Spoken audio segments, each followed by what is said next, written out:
T20 world cup 2026లో సోమవారం జరిగిన Australia Sri Lanka మ్యాచ్లో లంకన్ లయన్స్ ఆసీస్ కంగారూలను 8 వికెట్ల తేడాతో మట్టి కరిపించి టోర్నీలో వరుసగా 3వ విజయాన్ని నమోదు చేసుకున్నారు. ఇది శ్రీలంకకి జస్ట్ ఏదో ఆర్డినరీ విక్టరీ కాదు. ఈ గెలుపుతో ఆసీస్పై టీ20 వరల్డ్ కప్ చరిత్రలో ఎన్నో రికార్డులని బద్దలు కొట్టింది శ్రీలంక.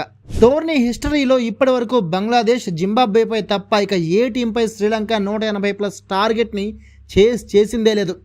ఆ రికార్డు ఈరోజు ఆసీస్పై 182 టార్గెట్ చేయడం ద్వారా బద్దలు కొట్టింది. అలాగే ఈ మ్యాచ్లో ఓపెనర్ పాతుమ్ నిస్సంక ఆఖరి వరకు క్రిజ్లో పాతుకుపోయి ఆసీస్ బౌలింగ్ని ఊచ కోత కోశాడు.